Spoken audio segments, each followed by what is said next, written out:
Hey guys, it's Jolene from Smith's Nature Friendly Farms. We are hanging out outside today and it's a tad chilly, but I wanted to go over a fantastic new seed company that we tried today.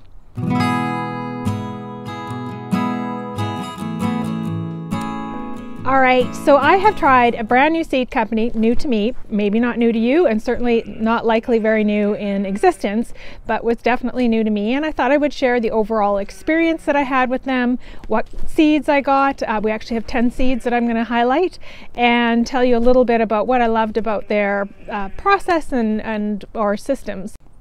And I'll tell you what I really liked about their service overall. You will find that I do not highlight any negative companies on my channel. That's my goal. In order to stick with my method of, my mission of kindness, there's a human behind every company and I'm not going to go there. I certainly have ones that I will not use again, and this is not one of them, so I do recommend them. But if they are a company that I don't recommend, chances are you'll never see a video on them on this channel. So let's go forward with this seeds from Seeds and Such, and I'll tell you all about them. All right, so this company, Seeds and Such, I think they're in Georgia. It looks like they may have been from maybe North Carolina before and moved to Georgia, but don't quote me on that. Check their website for the full details. They are a seed supplier, just fairly standard kind of seed place. They have a great website. I think that's probably what I liked. And they have exceptional target marketing. So if any of you have ever done marketing before, you know that targeting the right customer is all the key.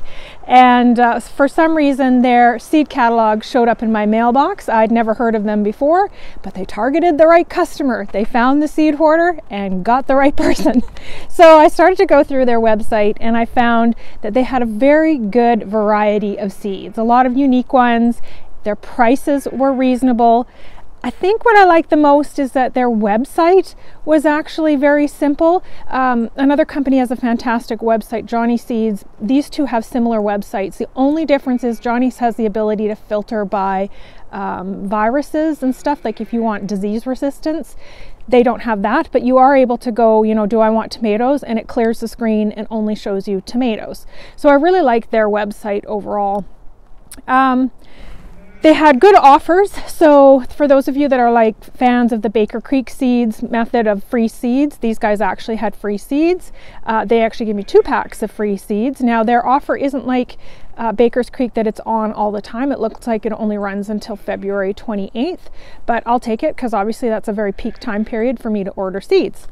And they had a flat rate shipping, which I thought was excellent. So it was only $4.99 to ship, and they say on their website for any size. So I thought that was pretty good as well. But let's go through the seeds that I got and we'll talk a bit more about Seeds and Such along the way. Okay, so our first one is the red pear cherry tomato. Now I love this one because we normally get the yellow pear cherry tomato. These are both very sweet tomatoes, low seeds in them, super prolific. So I really love these, and we use cherry tomatoes in our farmers markets to sell in baskets. They sell really well because you can't get these kinds from just anywhere. You have to, like you can't go to Walmart and get a basket of the unique cherry tomatoes. So when you go to a farmer's market, you're getting something different, which is great. So this one is going to be cool because I'm going to have the yellow and the red in a basket, and they're both the pear shape. So I like this one. The second one is our hybrid Patio Choice yellow cherry tomato. So I like this one because 1, they're yellow cherry tomatoes. These also will look good in baskets. But 2, these are actually a good plant for plant sales. People love to buy the compact, small, tiny little tomato plants at the farmers markets. A lot of people live in situations where they can no longer have large gardens and they just want those little tiny plants to put out on their porch or just enjoy from a window. So this is a small tomato plant that can be enjoyed in that way. So I'll use it for 2 reasons. 1, I'll grow some for tomatoes, and 2, I'll grow some for the farmers market to sell. And they're compact, disease resistant, and prolific as well. I always love a prolific plant. Okay, I'm pretty sure this one was an impulse buy because I really don't need any more tomatoes, but I really like the picture. Like, that is one good looking mater sandwich right there. So this is our number 3 choice. This is the hybrid tomato Parks Whopper. It has really big fruit, strong disease resistance, and it's indeterminate, so should put on quite a bit of fruit. We're looking forward to this one. Okay, number 4 is the tomato tumbler. Now I was really excited about this one because it's actually only 49 days to fruit. The plant is compact. It's actually made for hanging baskets. Now hanging basket tomatoes are very difficult in the south because it just gets so incredibly hot. So my goal is to still put them in pots and have them dangle over on some of the pots that we have going on in the garden.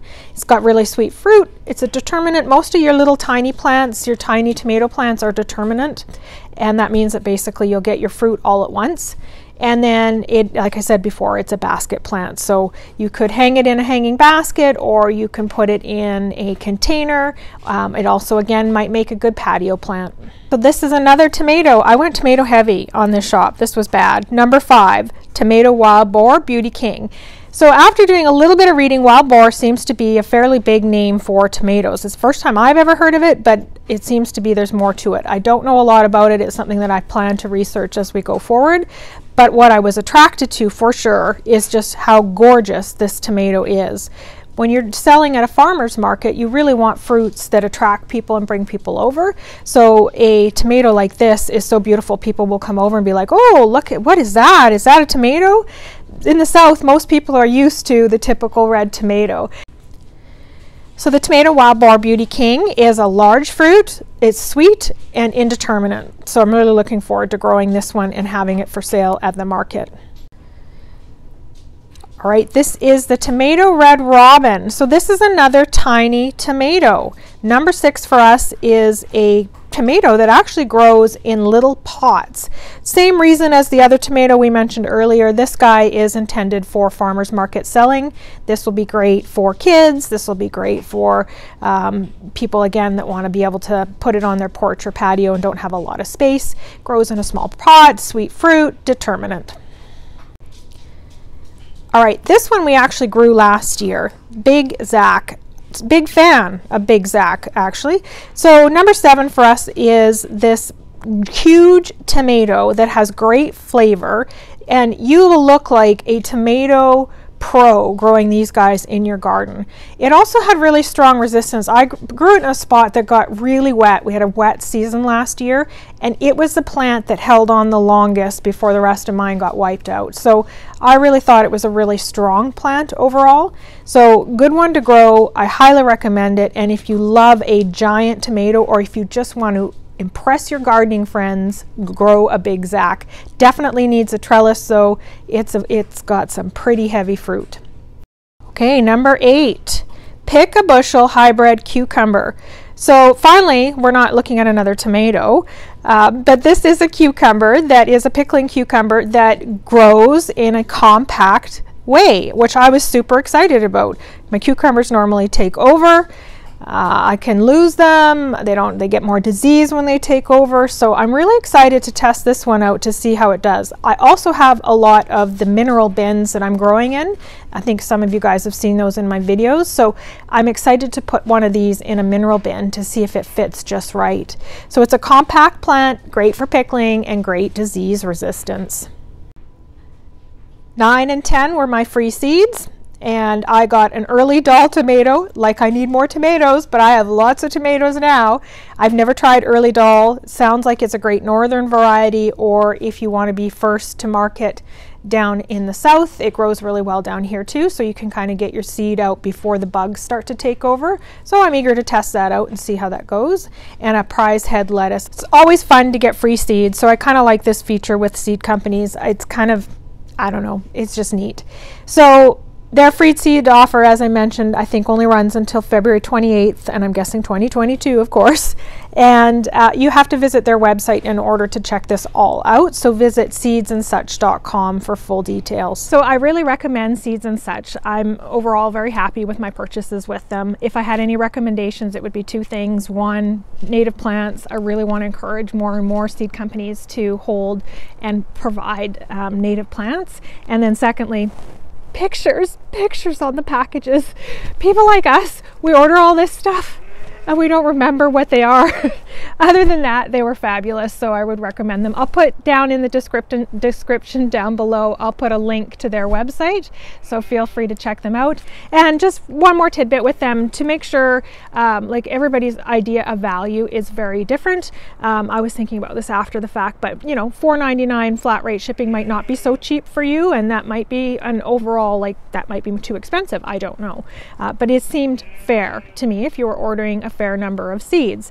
Now, what you do want to look at is the number of seeds in a package, and they do carry, some of their packs have 10 seeds, so some of their tomato packs have 10 seeds, but their price is $2.99. Then they'd have other packs that were also $2.99 and they would have 25 seeds. So price per seed, I would put them at an absolutely fair value. So they're not expensive. There are definitely companies out there, like I won't name the company, I love them, but I get 10 seeds and it's pretty much $1 a seed for a very specific type of cucumber. So that's very expensive, but I really like that company. This company has what I would describe as fair value, meaning that you get enough seeds based on the price. It seems fair. It's not too expensive. It's not too cheap. It's just right. All right, guys. Well, I hope that helps you. We hope that you check out Seeds and Such. By all means, go on their website, sign up for their magazine, and enjoy. Be friendly, be kind.